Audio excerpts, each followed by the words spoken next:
Hello, welcome to the 𝐓𝐘𝐒 Show. It's your life. I'm your host, Dr. James J.C. Cooley, and I am so excited about today's show. I mean, I'm just laughing already. I'm tickled pink because we're going to talk about something that I think that is so important, not just for the leaders in America, but the leaders around the world. First of all, we have to know how to lead. There is a way in a tradition to lead. Anybody can say that they're a leader, but Michael Maya Angelou once said, if you're going to teach, if you're going to lead, if you're going to guide, first of all, you have to live by what you're teaching and teach what you're living.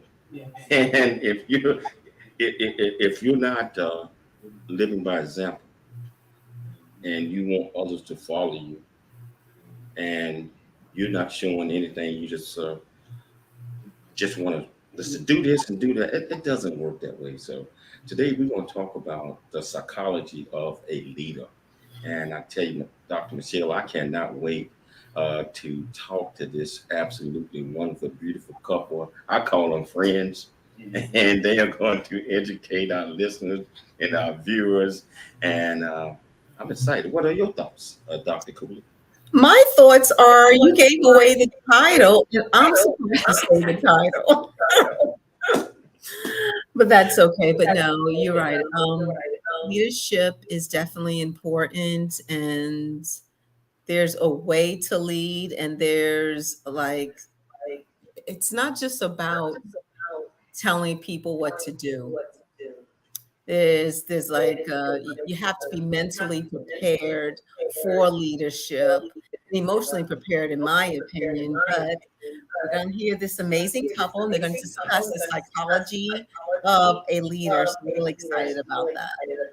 Wow, I'm excited about it. And now, wherever you're watching this at, whether you're watching it on E360 television, whether you're watching it on YouTube, whether you're watching it on Transfer TV, whether you're watching it over 25 plus other live mechanism, if you want to be part of this conversation, all you do is go to the comments, ask any question that you like, and we're going to get you an answer because Michelle is getting ready to introduce this absolutely magnificent couple.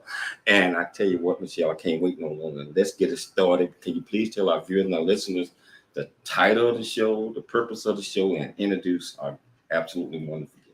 Well, yes, the title of the show again is The Psychology of a Leader. And the purpose is really kind of sitting down and talking with management consultant, author, and podcast host, Dr. Muteba Mukendi, and author, podcast host, psychotherapist, and occupational health psychology practitioner, Dr. Candace Mukendi. And we're going to talk about the why behind this book titled Leadership for Such a Time as This, A Leader's Guide to Global Inclusivity.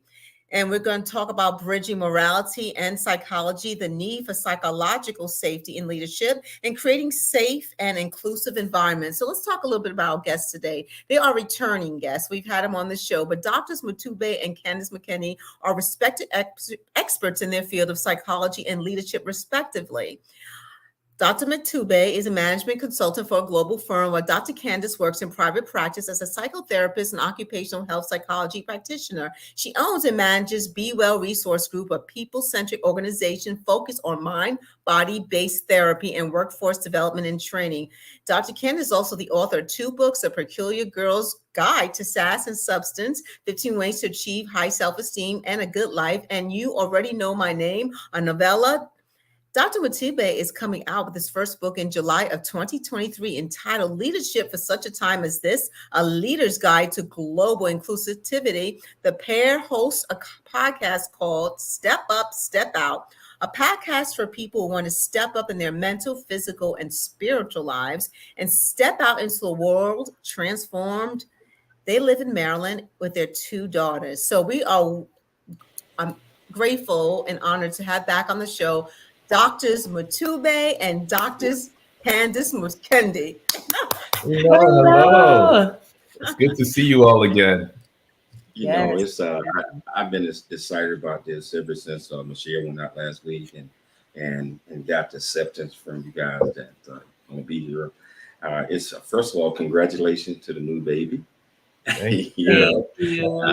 Uh, Yeah, so I am just inspired about all the things that you all are doing, and what and the things that you guys got coming out. And so, can you all tell our viewers and our listeners a little bit more about you, where you grew up, what inspired you, and to be the persons that you are today? And yeah, I know it's just a lot of inspiration out there from probably both sides of the family. So we want to start off with you first, Dr. Candace. Awesome. Yeah. So I grew up, born and raised in Greenville, North Carolina. So hello to all my Greenville, North Carolina family and friends out there that are listening.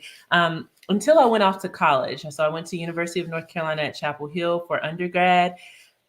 Honestly, my parents, they were integral parts in my development and who I am today. They made a lot of sacrifices so that I could be involved in extracurriculars, international travel, competitions, all of those things that really helped with my development in so many different ways.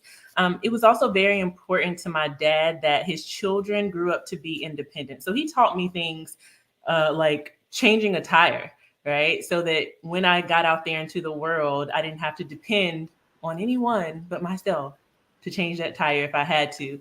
My mom was very supportive in all my endeavors in school. I think everyone at school knew my mom from elementary school up, and how I navigated my relationships and my friendships. I would say she was definitely one of the most important factors in me developing my self-esteem and, really being confident and moving forward in my endeavors. What about you, Dr. Muteba? Yeah, and I changed the tires now. She doesn't have to do that Yes. anymore. You don't touch tires Yeah, now. just want to clarify that. But yeah, it's very similar upbringing. We had parents who both sides really gave us exactly what we needed to be functioning adults. But I grew up. I was born in Ohio, so grew up in my formative life here in the U.S. But had an opportunity, my family, to travel over to different countries in Africa because of my dad's work at the time. So we lived in Liberia, we lived in Senegal, we lived in Guinea-Bissau, we lived in the country where we're from, the Democratic Republic of Congo. We had an opportunity to see all of these different places, learn about the various cultures, and pick up a little bit on different languages as well too.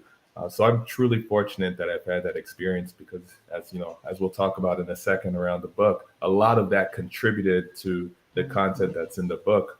But even greater than that, a lot of the perspective that I've gained over the years really pulled back from the various travels that I've had over the years.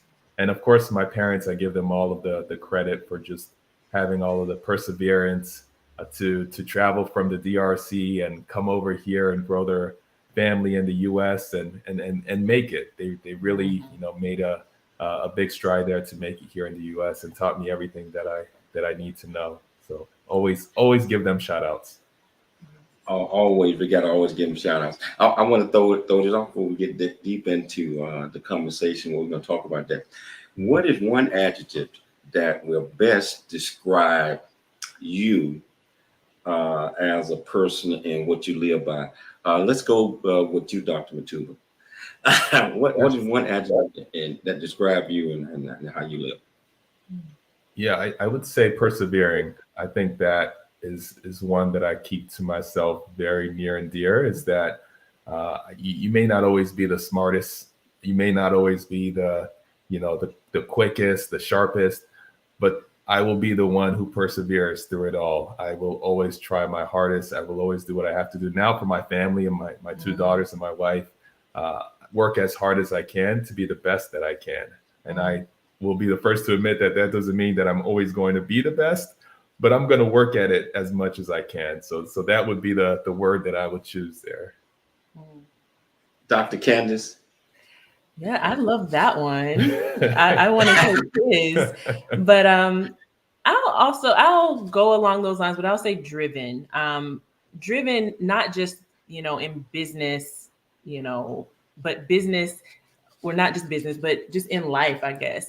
When it comes to being driven, I think of that in terms of being a mother, in terms of being a wife. I wake up every morning, and there are days that you don't want to do all the things that you have to do, right? But I'm driven because I know that there's a purpose that I have as a mother. There's a purpose that I have as a wife. There's a purpose that I have in this world to make a difference in my corner of the world. And so I stay focused on that purpose, and that drives me every day to keep going. Wow. So those are two great adjectives and are absolutely wonderful responses. Let's talk about the title of today's show. You guys chose The Psychology of a Leader. Dr. Muteba, tell me why you choose that title, and what is our audience, what are they going to expect today? Because you getting ready to bring it, both of you are. Yeah.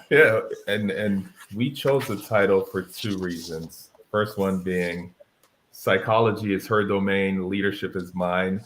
So this is a perfect intersection between the work that she does and the work that I do as well too. So any opportunity for me to come on this podcast, come on this show, and be next to my wife is one that I'm going to take any day. So that's one. But secondly, I think leadership as it stands right now, it's such an important topic. If you just Google the term leadership itself, there's going to be over 5 million responses that come up.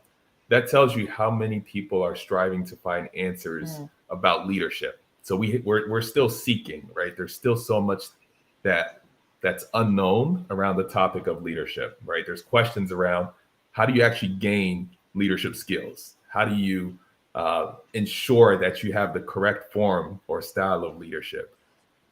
Is it learned, or is it something that you're born with, right? People ask these questions, and they've asked these questions for years now. And what I found is that psychology has actually opened the door to a lot of what we explore within the field of leadership. So it actually ends up being a perfect intersection in terms of the discipline of psychology and the study of leadership as well too. Wow. Perfect. We're going to come back to you, Dr. Candace, but we're going to take a station Absolutely. break. We're going to take a station break, but I tell you, whatever platform you're watching this on, if you want to be part of the conversation, all you have to do is just go to the comments. Ask these two great doctors any questions you like, and I promise you we'll get you an answer. It's your life. We'll be back shortly after the break.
Really get a chance to know who you are. And once you know who you are, you truly know who you are, love who you are. Love who you are. You're a masterpiece. Love who you are. Love who you were born to be. Love me some me. That's what I'm talking about. When you leave high school, you gotta know today or tomorrow, or hopefully today, what your plans are. Hopefully, there is no bad decision unless there is no plan. Create, collaborate, commit with confidence. Commit with what? Commit with what? And everything that you do.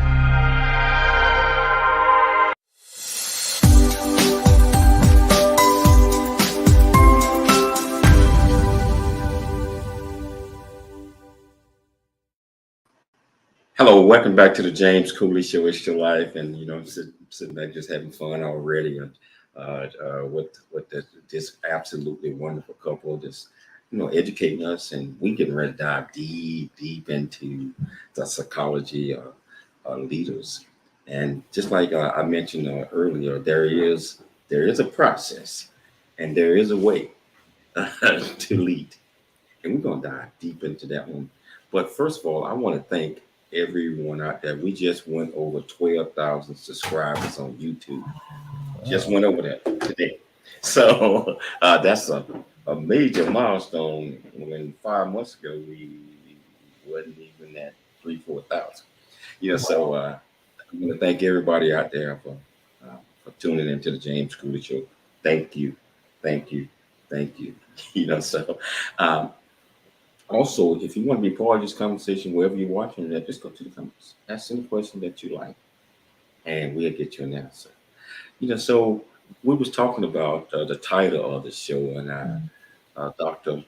Muteba, you mentioned yours about leadership and how you came up with it, and you talked about the leadership portion of it. Dr. Candace, what about the psychology portion of it? So there are so many aspects of leadership that are related to psychology. And I think we'll get even more, we'll get deeper into that conversation as he talks about, the chapter, the psychology of a leader in his book. But, just high level, when we think about leadership styles, we know that so many factors, cognitive factors, environmental factors, all of those different factors, personality traits, all of that comes into play when we think about an effective leader, right? So psychology is huge when it comes to understanding leadership. So I think it was amazing that he included that in his book, Leadership for Such a Time as This.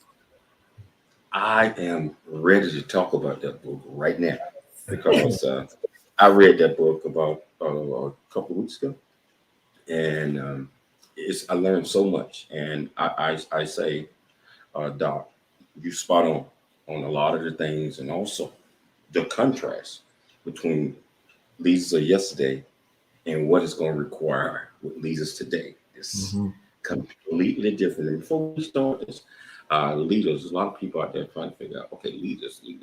My best definition of a leader that sticks in my mind, and my heart, my body, my soul is a leader is a person that knows the way, goes the way, but most importantly, shows the way. Shows the way. Absolutely. All the time.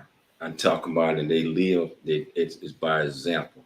And reading your book, I saw a lot of that in there. So let's talk about leaders in such a time as now, a global. First of all, tell our viewers and our listeners what's going to be coming out in a couple of months. And let's just break down some of the chapters and just explain it to them. Sure. And thank you for that introduction. I appreciate you for reading the book and providing such great feedback. I have the book here. So we do have an advanced copy of the book. It's not available just yet, but as Dr. Cooley said, it's Leadership for Such a Time as This, a leader's journey to global inclusivity. And really what I'm hoping to get across is that in order for leaders to recognize and reflect inclusive principles, they have to understand three key things. One being, and three key dimensions, as I call them in the book, being intersectional identities, moral capabilities, and intercultural competencies.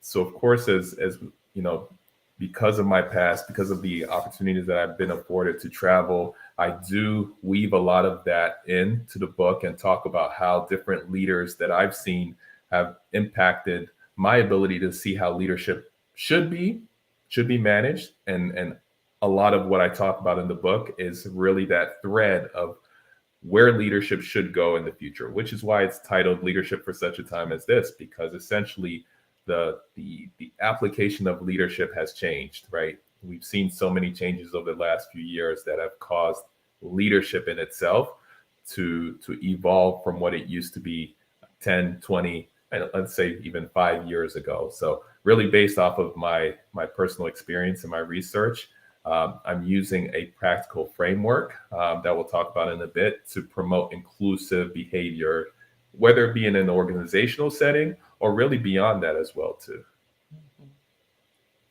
Wow. So why was it so important, when that thought came to your mind that you had to write this down and get it out there? Because we need leadership in today's time. I mean, I'm talking about, when I say we need it, we really need it. Yeah, And absolutely. you captured a lot of that. So can you tell them why it was so important that you said, okay, I'm gonna have to write about this?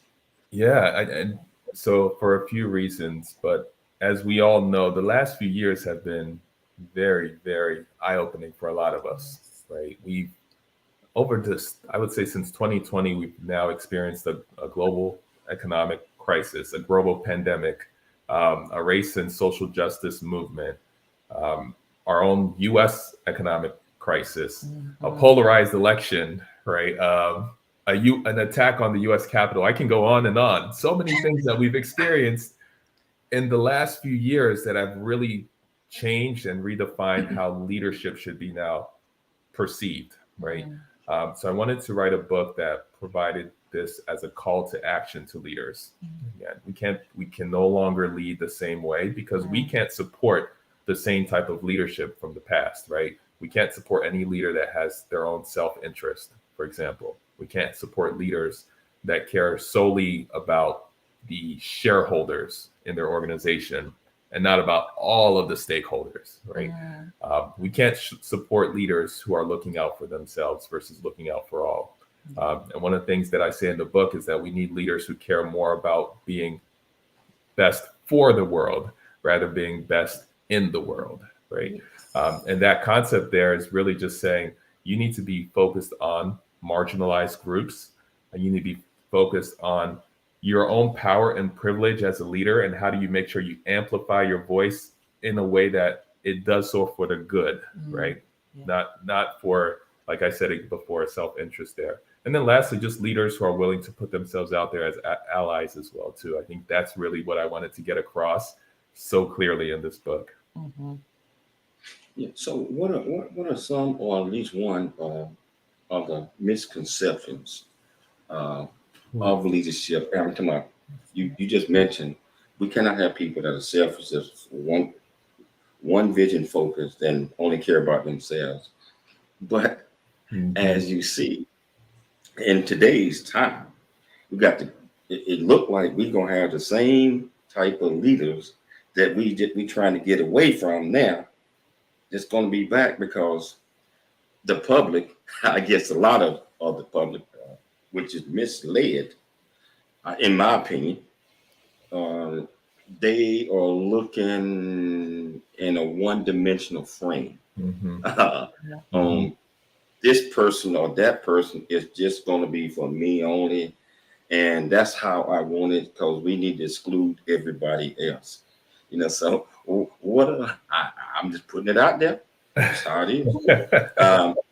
So what are some of the misconceptions of leadership, or what people look at as leadership, and they just follow with their eyes closed?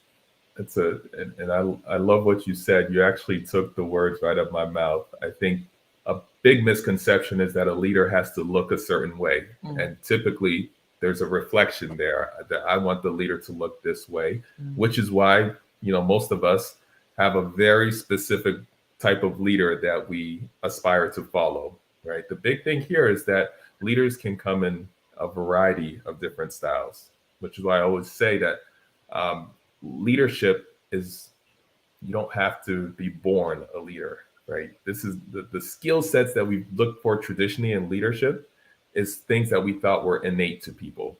That could be charisma, for example, right? That could be a boisterous type personality. That could be somebody who speaks a certain way.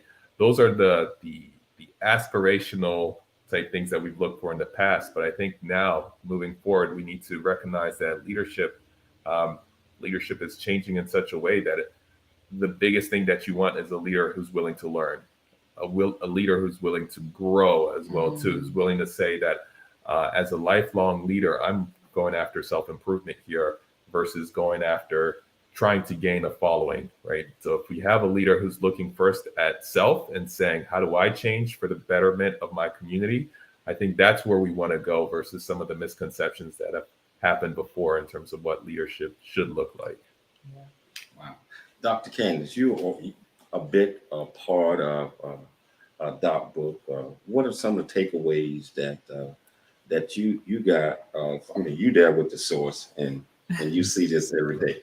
What are some of the takeaways that you got from his book?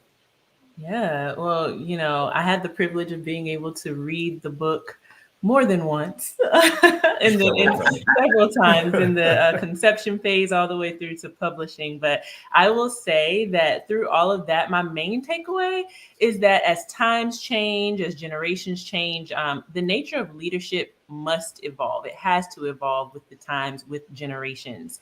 We know so much more about human behavior and psychological factors that influence leadership styles. And all of this helps us to understand leadership in new, innovative ways. And from this book, I just continue to be intrigued by this innovative global inclusive leadership framework that Muteba conceptualized. And it can impact every type of leader in an amazing way. So no matter where you are in your leadership journey or where you lead, this book is relevant. So that's my main takeaway. Yeah, so Dr. Candace, so who would you consider the primary target audience? I think it should be everybody. Okay. But what in mind when you guys were writing this? Who did you have in mind as the target audience? So let me answer that question. I'm going to read just a few sentences for you because I want to answer that question in that way. Minutes later, we barely reached the edge of our neighborhood before the rebels, insurgents from the military, approached, heavily armed. I remember about half a mile ahead of us, seeing armed men marching toward us, shooting several rounds of ammunition as we took a sharp turn into our neighborhood, avoiding stray bullets. This chilling visual is one I have plastered in my memory bank to this day. That sounds like something from a movie. But that is actually his experience. The narrative that he gives in this book, it's not just for academics. It's not just for students of leadership. Of course, we want all of those people to definitely grab this book. But this is for anyone who wants to connect with what leadership is and learn more about leadership. So I agree with you, Dr. 𝐓𝐄𝐒. This is for everyone. You get a narrative in every single chapter around his journey as a little boy in various countries on the continent of Africa, as well as his journey through other countries like Brazil and Switzerland as an adult. And you get to connect with that. I promise, after I read this book, once we got the advanced copies, it touched me like I was watching a movie. And I said, I know I've heard these stories before, but I'm still, getting emotional from hearing these experiences. And then he does just such a beautiful job of weaving those stories into his conceptualization of this global inclusive leadership framework. So everyone can read this book. I think that's the audience for the book. But I'm going to defer it to the expert who actually wrote the book to tell you who he wrote it for. Well, we're gonna take a station break, but we're gonna come back. We're gonna pick it up because when I was reading the book, I had a visual, especially the Civil War that was going on, and like, wow. So you all are actually involved in dodging bullets and you said that seemed like that's how life worked. I mean, he thought everybody lived that way. So when we come back, we want to pick it up from there, and you're going to tell our viewers why you wrote it, and we're going to talk about some of the other chapters in there, especially morality and all that great stuff that it kind of locked into my mind when I was reading it. So I tell you, if you want to be part of the conversation, all you have to do is go to the comments, ask any questions that you like, and I promise you, we'll get you an answer. It's Your Life. I'm Dr. James J.C. 𝐓𝐿𝐒. We'll be back shortly after the break.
Noah Dingley here, producer of The 𝐓𝐘𝐒 Show, It's Your Life. And the new audio version of James' book, Country Boy, City Boy, A Journey That Ain't Over Yet, is a must-have. James shares his true life story of struggle and success in America.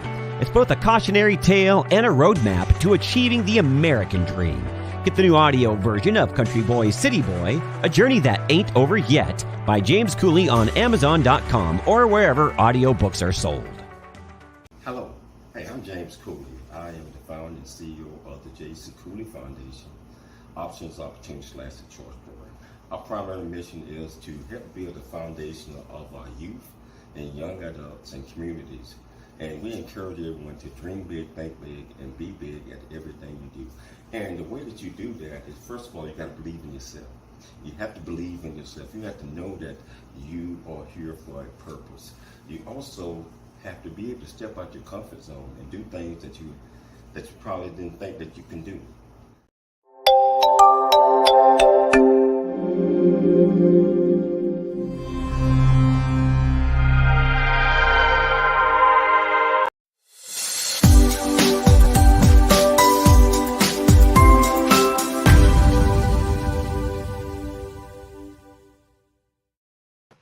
Hello, welcome back to the James 𝐘𝐒 Show, It's Your Life. And I tell you, this is exciting. I had an opportunity and the privilege to read this book, and it's a masterpiece.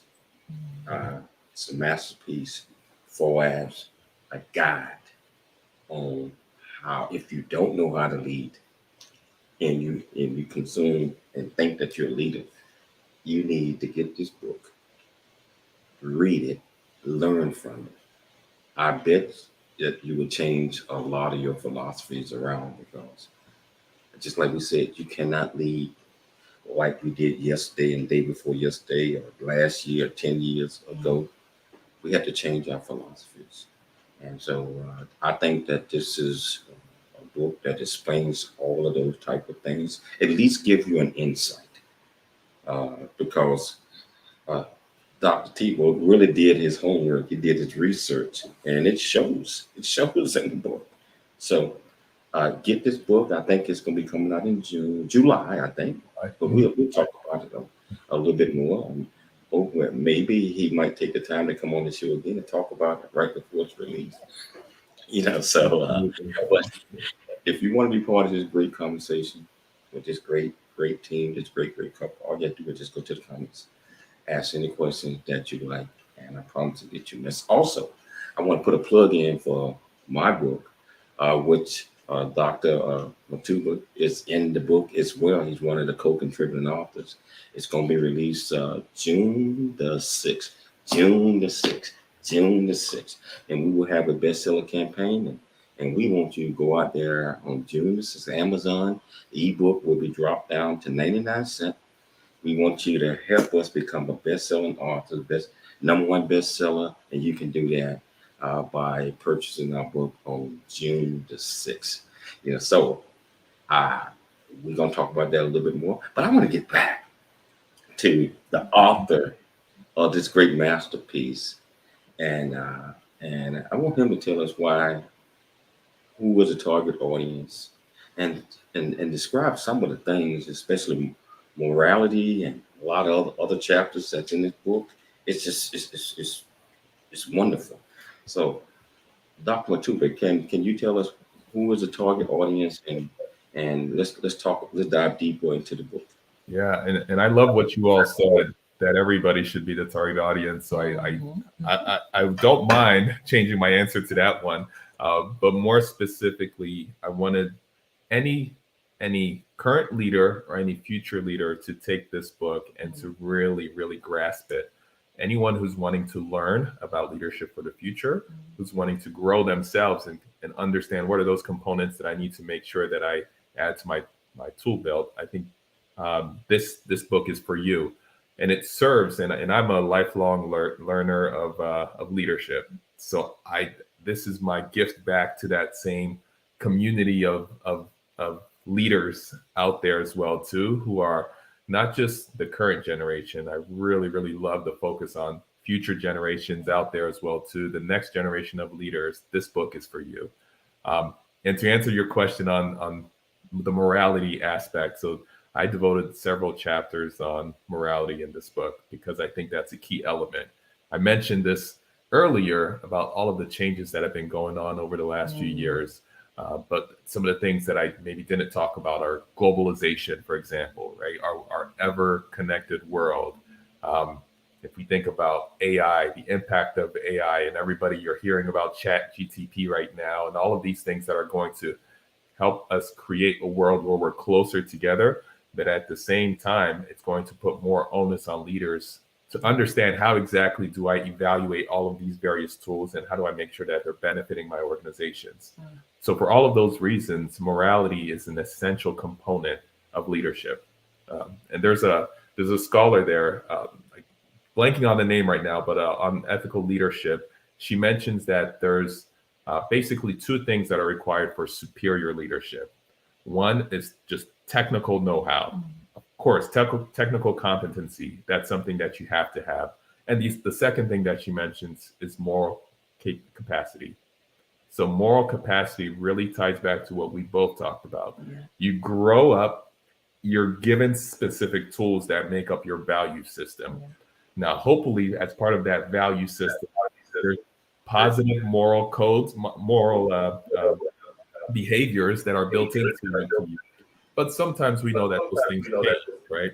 So as a leader, your moral compass has to be one that allows you to really drive an organization to success. However, Dr. JC, you and I know that sometimes people, unfortunately, they take a different direction, right? Especially some of the leaders of this day, where they're morally bankrupt, and morally bankrupt. The things that I said before, self-serving. If you are somebody who serves with one particular group, not the entire group, those are things back to moral bankruptcy. This is why morality is important, because the challenge is how do we determine whether a leader is morally bankrupt or not? You can't see it, right? It's not something that you can see. But this book, what it does is help to break down why morality is something that every single leader needs to make sure that they bring as part of their tool. Wow. Dr. Candace, there is a psychological factor that plays a major role in this book. And can you talk about that a little bit? Absolutely. So when we talk about morality, there's actually a field of study called moral psychology. And this is highlighted in his book. Essentially, moral psychology is the study of moral identity development, or how we develop our morals, right? And our moral beliefs as adults.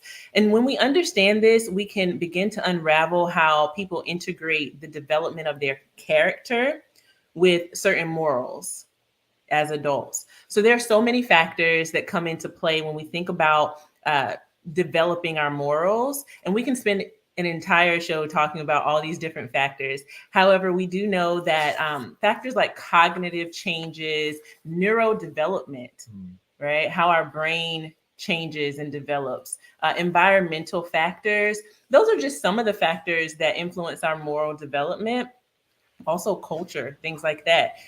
It's important to note also that unconscious biases and thought processes can influence our moral development as well. So just kind of to hone in on one of those factors, let's talk about environmental factors, for example. Children, we have a 5-year-old, so we have witnessed this firsthand. Children pay attention to what they're being disciplined for and what they're not being disciplined for. So they pay attention to how adults react to them when they do certain things, when they say certain things. They also pay attention to how other children react to them when they do and say certain things. So children absolutely, they internalize these instances. And when they look at those reactions based on that internalization, that then plays a part in how they develop their morals as adults. So that's just one way that environmental factors can play a part. But again, there's so many ways that our morals can be developed and so many factors. So just wanted to give a high level example there. Do you believe inherited tendencies is a factor as well? Absolutely. It's not a sole factor, but it can be a factor. We all know about the nature versus nurture conversation. And I always believe that there's going to be kind of a balance between the two. Environment, absolutely. But then there's also going to be some biological genetic factors that can come into play as well. And we know that in psychology, even when it comes down to cognitive challenges, mental illness sometimes, for example, can also be something that is genetic. So there's a nice balance there that we have to consider when it comes to factors that come into play when it comes to moral development. You know, leadership, I think I was mentioning this in the beginning, the opening of the show, it takes a lot. It can be overwhelming. It can, you know, you have to know how to handle certain things. And, you know, and to be a leader is not just, like I said, giving people orders. It's about, you know, taking responsibility for who you're leading, even though everyone's accountable at the same time. Do you feel that maybe a lot of people in leadership roles do not put their psychological safety as a priority? Is that for me or? It's for both of you. I think that when we talk about psychological safety, I think to answer that question, but then to kind of revamp that a little bit, I think that leaders just don't understand psychological safety. And so it's so important for leaders to understand what psychological safety is and learn how to prioritize and why they need to prioritize it. So just a question, if I told you, everyone in the audience, if I told you that higher performing teams make more mistakes, how would that resonate with you? Does that make sense? High performing teams make more mistakes than low performing teams. Right. So the research, it's found that, you know, the best performing teams and the most innovative teams, they are the ones that are most comfortable reporting mistakes. So it's not that, you know, they make more mistakes, it's that they are more comfortable reporting those mistakes, talking about their questions, posing questions, thoughts, concerns to the team and to leadership. This means that, you know, higher performing teams, they might appear to make more mistakes. However, it's not that. They're just more comfortable having those conversations. So the lower performing teams are not comfortable with that. And that's what psychological safety is. Psychological safety is essentially a belief by the team that the team is safe for risk taking. Psychological safety is a sense of confidence that your leaders are not going to embarrass you or reject you or punish you for speaking up or asking questions or making mistakes. And psychological safety is characterized by interpersonal trust and mutual respect, where people feel comfortable being themselves. And that, I think, is the crux of it. Feeling comfortable being yourself. I do an entire training on psychological safety where we delve into that research and how it makes sense, and gives practical strategies for leaders. But that's just a high level explanation of why psychological safety should be prioritized by leaders. I just want to make a comment on that as well. And thank you for explaining psychological safety. I'm thinking one of the most important things of leadership is that the person who is leading does not know all the answers, and they do have to create an environment where the people they're leading do feel comfortable and they do feel safe, you know, their inputs, their ideas, even if they do make mistakes, you know, the leader is there not to embarrass them or to admonish them, but it's mostly to, I guess, make them learn from their mistakes and why it happened. Is that a fair statement to say? I think that's absolutely fair. Leaders are, you know, they have the power to create the climate for the team. And so if they are encouraging people to be able to admit to mistakes and learn from them, they also have to model that themselves. You know, you brought up something that's extremely important because just like what Michelle just said, Sometimes leaders do not have the answer, but I believe in a top-down and a bottom-up approach. You have to have, and I teach what we call diversity, equity, inclusion. You have to give everybody an opportunity to be part of the team and to have input in order to come up with the best possible solutions. And a leader might not always have all the answers, but if you give your team an opportunity to provide input and not just my way or the highway, maybe somebody on the team or several people on the team will have potential solutions, and you took the time to listen to them, and ultimately the decision of a leader on leadership is going to be at the top level, but everybody have to be involved in the process. That's good, and that's exactly what inclusive leadership is, right? It's making sure that you, at times as a leader, you know how to take a step back and allow the team to operate, right? As a leader, you shouldn't be there to provide answers. You said it perfectly. Your role is to encourage, influence, motivate your teams so that they come up with answers. And then, you know, hopefully as a reward, then you can reward that team because of the great things that they've done. Wow. I tell you, we're going to take a station break real quick this time because I want to get back and I want to pick it up. I'm excited, especially Dr. Candace, while you explained that psychological safety and that. And you write in your book, Muteba, that inclusiveness, what we were just talking about, in the environment that you in. So I want to delve off into that after the break. So if you want to be part of this conversation, all you do is go to the comments, ask the question you might have, and I promise you we'll get you an answer. It's your life. Dr. 𝐓𝐇𝐈𝐒. We'll be back shortly.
Life is a series of circles and cycles, phrases and stages. These experiences teach you the lessons of life. You can either ignore them or embrace them. Welcome to It's Your Life with 𝐓𝐇𝐈𝐒. James is a motivational speaker, author, military veteran, and founder of the 𝐓𝐇𝐈𝐒 Foundation. James is here to equip you to strive for greatness and overcome adversity. It's time to get you equipped today for the challenges of tomorrow. Now, here's the host of It's Your Life, 𝐓𝐇𝐈𝐒.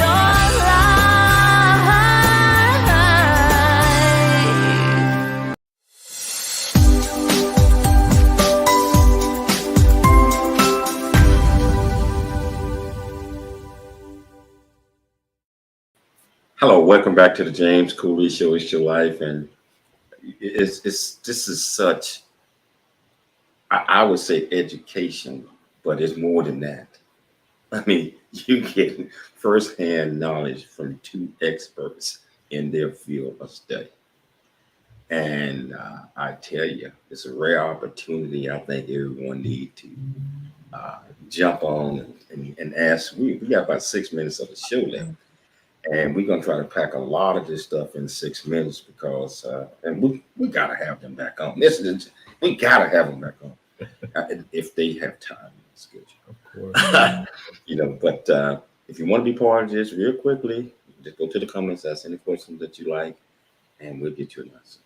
Dr. Muteba, now you talk about, and Candace, you talked about the psychological safety, but Dr. Muteba, you talk about the environmental portion of it and creating an inclusive environment. Can you tell our viewers and listeners just a little bit about that? Because your book goes into detail on all of this.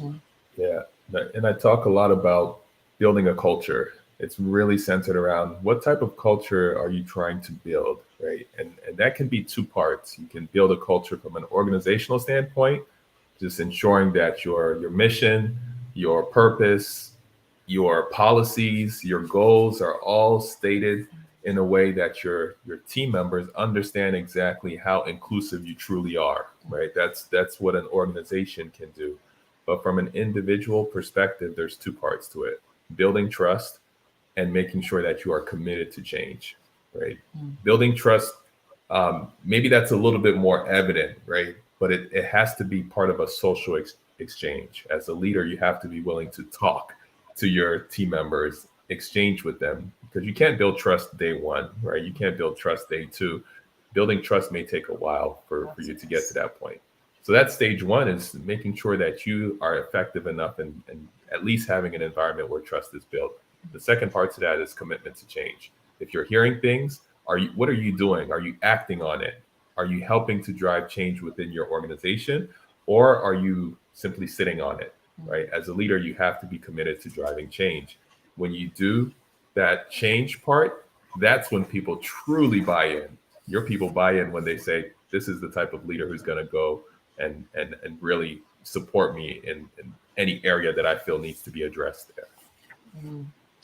Wow. You know, so all of those things are extremely important that we follow that. And I can't say enough, man.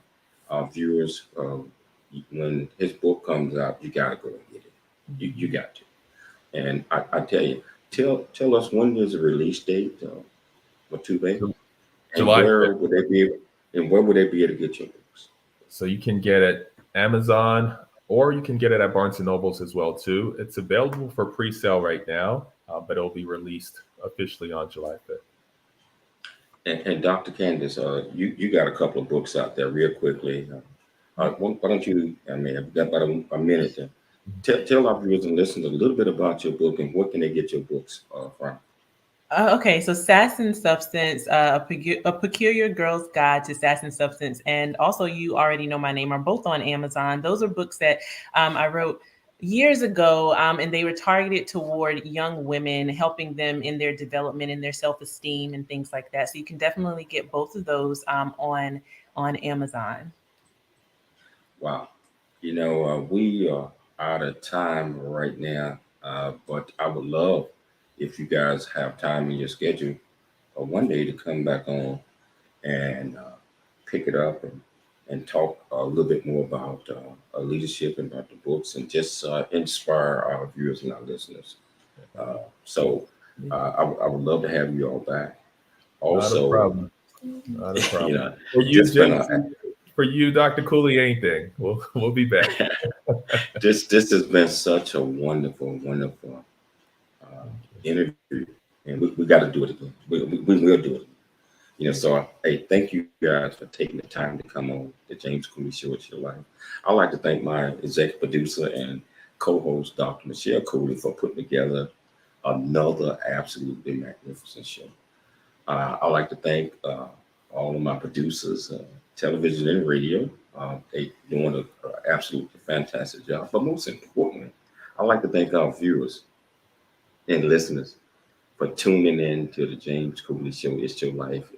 You know, every day, Monday through Friday, And I tell you, you can also get it on podcasts, any major podcast. We're there as well. So always dream big, think big, and be big at everything that you do. We'll be back Monday, same time, same place. It's your life. You guys have a wonderful one.